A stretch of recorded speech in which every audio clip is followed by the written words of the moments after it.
Hey, this is Eric, and this video is one in a series of videos on Google Meet. This video covers how to keep students from rejoining a Meet after you have left, or entering a Meet before you have joined, as well as other tips. When it comes to using Google Meet in schools for video conferencing, it is understandable for schools to not want students to be able to join a Meet when a teacher is not there, and also for students not to be able to rejoin the Meet after the teacher has left. Thankfully, Google has provided an option to manage this.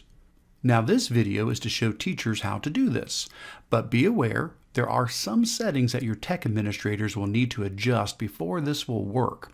I have made a separate video just for the tech admins on how to keep students from starting or recording a Meet, which can be found with all the rest of the videos in this series at www.controlaltachieve.com/meetvideos. Now, assuming that your tech folks have adjusted the settings that they need to change, here's how you, as a teacher, can keep students from joining a Meet before you or after you have left the meeting. The key to this is using what Google calls a nickname when creating your Meet. Normally, there are several ways to create a Meet, including with a Google Calendar event or by letting Meet create a 10-letter join code or web link for you. However, neither of these methods can be used if you want to prevent students from being in the Meet without you. For example, if you create a Meet through Google Calendar, or if you let Meet generate a link or 10-letter code for you, then students will be able to use the code or link to join the Meet anytime they wish, including before you have started the Meet and after you have left the Meet. Instead, you need to create the Meet with a nickname. Here's how that works. First, go to the Google Meet website as normal. You can click on the waffle button and choose Google Meet, or you can simply go to the Meet website at meet.google.com. Once you are there, now click the spot to join or start a meeting. Now, type in a nickname for your meeting. This can be anything you would like and will be what you give your students so they can join your Meet. The important thing is to make the nickname something that is unique to your school. For example, if you and another teacher use the same nickname, then you'll both end up inside the same Google Meet. For this reason, your school should choose a pattern to follow for the nicknames, such as teacher name and class period, like Kurtz 3 for my third period class. You can decide on the nickname you will use and give that to your students anytime you want, but they will not be able to use it until you start the Meet. For example, even though I've decided to use Kurtz 3 for the nickname, I have not started the Meet yet. Let's switch over to a student to try it out. Even though I told them what the nickname will be, when a student tries to use it, they get an error saying you're not allowed to start a meeting. So when you use a nickname to create a meeting, students cannot get into the Meet until you have started the meeting. Now let's go back over to the teacher view. As soon as I click the Continue button, then the meeting will officially be started. Even though I have not clicked the Join Now button, the Meet is actually live now, and the students can use the nickname to join. Because of this, you should click the Join Now button rather than waiting on this screen. Now, just to demonstrate this, let's switch back over to the student and see if we can join the Meet with the nickname now.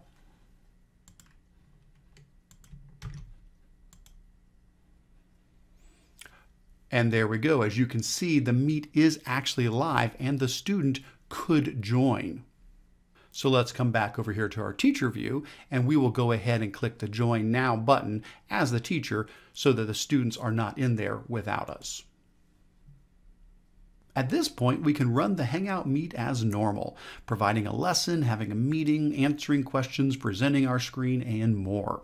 However, when it is time for the Meet to be over, we need to make sure all the students leave the Meet before we do.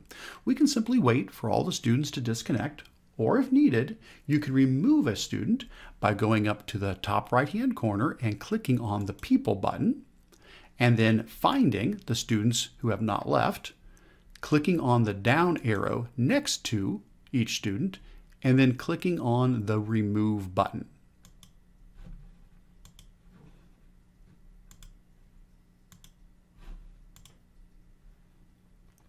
Once all of the students have left the Meet, you can then safely disconnect as well. So let's see what happens if a student tries to rejoin after everyone has left and you have left too. If the student tries to rejoin the meeting using the same nickname and you are not in the Meet, they will get the same error as when they tried to connect before. You are not allowed to start a meeting. However, what if the student took note of the web address or the 10-letter code for the Meet? Well, if they tried to connect with either of those, they'll get a different error saying the meeting code you entered doesn't work. In short, if you use a nickname to create a Google Meet, students cannot join the Meet before you start the Meet, and they cannot rejoin the Meet after you have left. Also note that you do not have to come up with a new nickname for each time you meet with your students. Instead, you can use the same nickname over and over again anytime you want to meet with them. For example, my students could know that Kurtz3 is the nickname to use anytime we have a meeting because they are in my third period class. As far as giving this nickname to your students, you can do this in any number of ways, including a post in your Google Classroom stream, or in an email, in a shared Google Doc, on your class website, or more. Please note, nicknames only work with accounts from your own school, so people cannot join your Meet with the nickname if they're using a personal Gmail account or an account from a different school district. Your students need to be using their school-provided Google account to join your Meet using the nickname you have chosen and shared with them. So those are the basics for how to keep students from joining or rejoining a Google Meet without you. Check out the other videos in this series for more training on how to use Google Meet. The full list can be found at www.controlaltachieve.com/meetvideos.